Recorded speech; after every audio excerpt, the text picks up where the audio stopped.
Hello everyone, this is Ms. Smith, and the purpose of this video is to talk about the library databases that we need to use for the argumentative research essay. Okay, and so I've put a link, this link, on your weekly content, and this link will take you directly to our OC Tech Library's databases pages specifically for English 1 compositions. When you click on that, it should bring you here. Okay, and so this is the page that you want to be on to access our databases and to find the information that you need for the research essay. Now you may remember that I said that you need to select a topic from one of these three databases: SIRS, Social Issues Resources, Opposing Viewpoints Resource Center, or Points of View Reference Center. All three of these databases I know are going to be really helpful to you because they've been really helpful to other students in finding great information. And they also come with topic ideas, okay, topics that you can start your argument on, okay? And so I want you to choose a topic based on one of the topics that you find in one of these three databases. Now, some of the other databases are helpful as well. You can also look in these databases for information for your research once you found your topic. Topic search is good. It's going to allow you to kind of do a general search of different topics that would pertain to argumentative research. Academic Search Complete is like a it's like a search engine where you plug in the information that you want to search and it pulls up different articles. Masterfile Premier is the same type of thing as Academic Search, so these might look a whole lot alike, but they're searching different databases, okay? Masterfile Premier is a full text for nearly 1,700 periodicals, magazines, newspaper articles, things like that, and 500 references books, whereas Academic Search Complete is just a whole range of different academic disciplines that it's searching. Films on Demand is a streaming service, and it provides academic, career-related, and educational videos. And so you may not spend a whole lot of time here, but it's worth checking out just in case you find something that can be useful to your research. Okay. And so you should concentrate most of your time, though, between these three databases. These have been most helpful for students. So let's take a look at them. So I'm going to click on SIRS, and let me show you something that will likely happen when you are off campus using our databases, right? It's going to ask you to log into it. And so it does this because it wants to make sure that you're an OC Tech student. These databases tend to be really, really expensive, and our library secures them for students to use. So it wants to make sure that you're an actual student so that you can gain access to it. Now, you will need to put in your student ID number. If you do not know your student ID number, you can always go to your Connect account and look under My Profile to find your student ID number.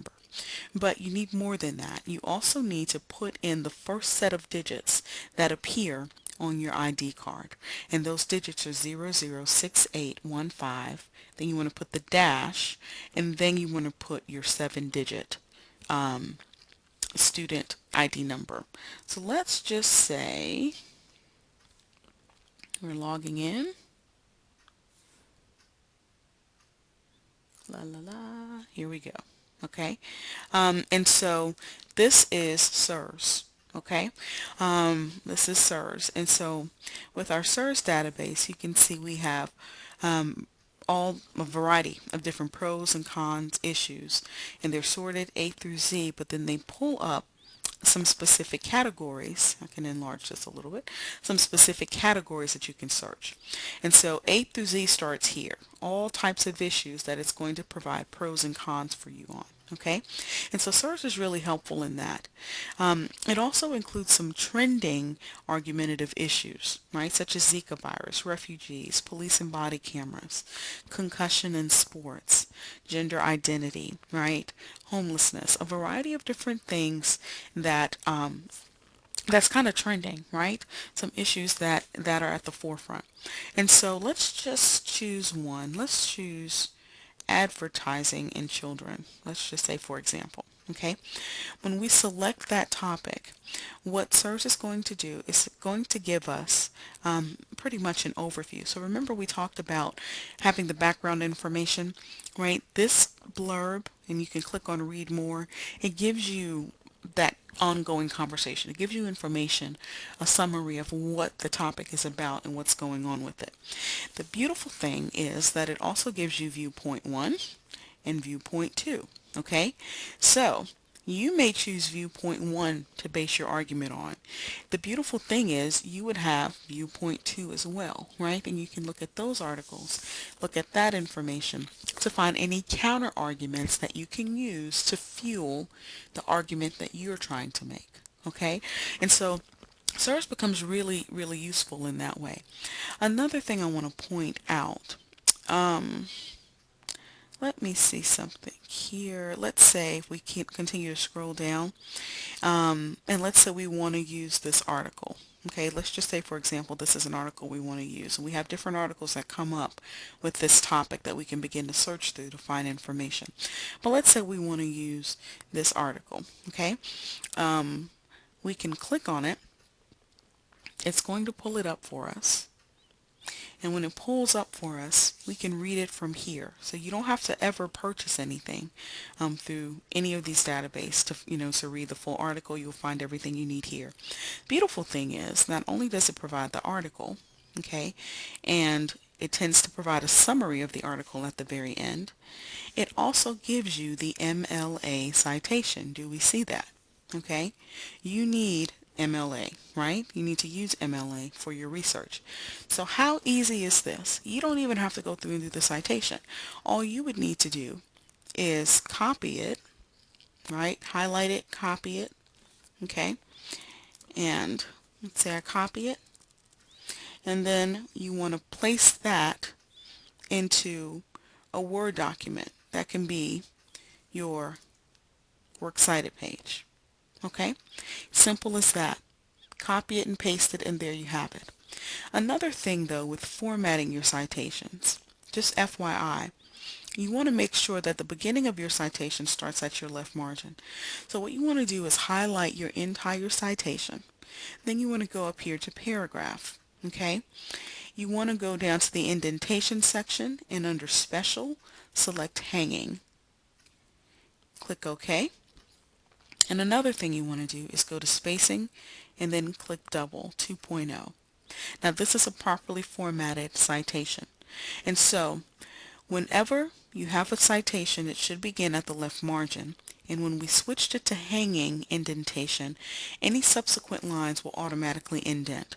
So when the next citation begins at the left margin, we know it's a new citation. Okay? And of course you want to make sure that your work is double spaced. Okay, so let's go back to our databases. So that's really helpful. You can begin to build your works cited page from there. You just want to make sure that anything that appears on your works cited page actually is in your essay as an in-text citation. And again, we'll talk more about that later. But you can email the article to yourself, which is what I would recommend. If you find something that you like, click email or print it, okay, so that you have access to it. So let's go back to our databases page. That was SIRS. Let's take a look at Opposing Viewpoint Resources Center. And ideally, once you've signed in one time, you don't need to sign in every single time, right? You sign in that once to the database to let them know that you actually are a student. You shouldn't have to sign in multiple other times.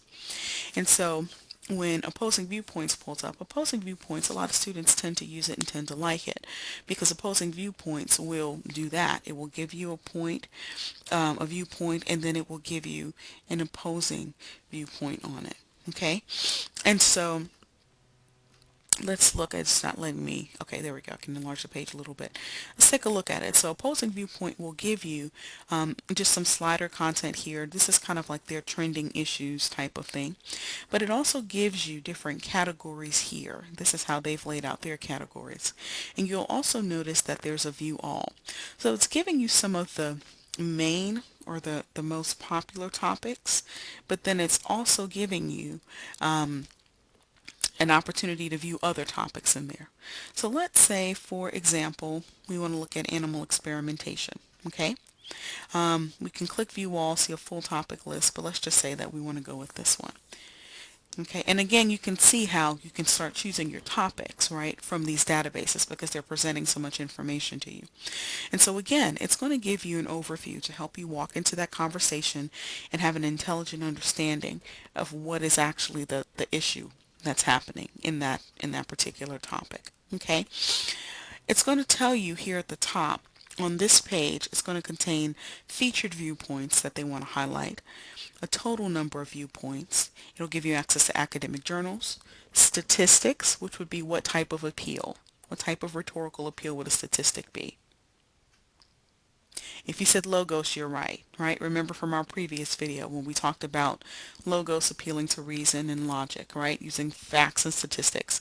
So here's where you can find information, statistical information on this topic that would allow you to incorporate that type of rhetorical appeal. Okay, primary sources, audio, news articles, images. You do not need to include images in your research essay, but sometimes you can find useful information from the images, videos, references, magazines, websites, an interactive map, and related topics. So again, a website that you use from the database is perfectly fine for you to use it in your research essay. You just should not go outside of the databases to do any online searches. Okay, but if it's in the database, you can use it. And so let's take a look at this again. Okay, so again, it's giving you some featured viewpoints, and then it's just giving you some general viewpoints. And these featured viewpoints, they could take both sides of the issue. Okay, it may be featured because they are arguing against one another, and so you want to take a look at these. You can click on this and take a closer look at these articles. Now let me say this really quickly. You want to make sure that you're reading through the article. You're not just reading a summary. You're not just reading the first few lines. You need to read the entire article so that you know what the article is about, and then you need to from there pull any information that you might want to use from that article. Okay, you're going to read articles that you're not going to use any information from. It's a part of researching, and researching by the very nature of the term is searching again and again and again, right? The word meaning again, searching. So you're researching, you're going back again and again trying to find information. You want to give yourself, therefore, enough time to do your research. Okay, so this is not an assignment that you should try to tackle at the last minute. And so, again, all of the information that we saw up here, excuse me, on the left, on the right side up here where we just went over all of the different features that this database would contain for you on this topic, it's all listed here as well. Okay, so you can also scroll down the page and find information here as well. And so that's how Opposing Viewpoints is a good database for us to use as well. And so finally, just to kind of round out some of the three main databases here, we'll take a look at Points of View. Points of View, students tend to like it very much because it offers that point and counterpoint. And so again, it starts off with topics that are in the news in this database, and you can click from these topics. Now keep in mind there are certain topics that are overdone that you should not use, and a lot of the ones that are listed here are overdone, which is probably why they're in the news and why they're popular. I don't want you to use those. I want you to use something different, okay? It tells you about different things that are in the spotlight here in the right column, and it gives you some information in their reference shelf as well. And so you can browse by category. Okay, kind of the same setup where we have categories, where we have information that we can look at, and they're kind of pulling out some of the main topics that people tend to look for. Okay, so let's say, for example, we want to look at arts funding. Okay, so let's say we choose arts funding. Points of View is really useful, and I know that this screen is probably really small, but you can go back and look at it on your own. It's really useful in that it offers the point and the counterpoint. Okay, this is really useful. So let's say you're trying to make this point. Okay, it's also going to give you at least one article that offers a counterpoint to your point. That makes your life so much easier, right? Because if you can find valid reasons in the counterpoint that you can refute, of course you can add that in to strengthen the argument that you are making. Over here you have your overview.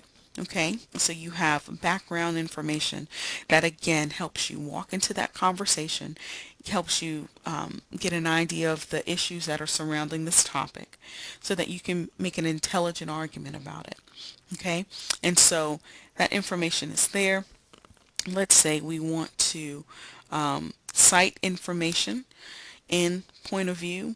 All we have to do is go over here to our far right column and click Cite, and then we can scroll down using the scroll bar until we get down to MLA and do the same thing that we did in the example I showed you with SIRS. Okay, so you can just highlight it, copy it, make sure it's formatted correctly on the Word document, paste it in there, and voila, you have build your works cited page, right, without even having to do the MLA citation yourself.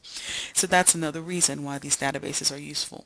Opposing viewpoints will do the same thing with the MLA citation. I didn't show that to you, but you can also, from your articles, cite the information right from there. It'll already do it for you. Okay? So hopefully this has been helpful. And again, I will say one other thing. Make sure you email the article to yourself, right?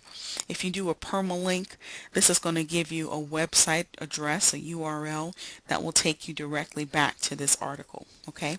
Just FYI. But these databases will make your lives easier, and I hope you can see that. I hope you use them. Don't take any shortcuts. Make your lives easier. And of course, if you have questions at any point in time, please let me know.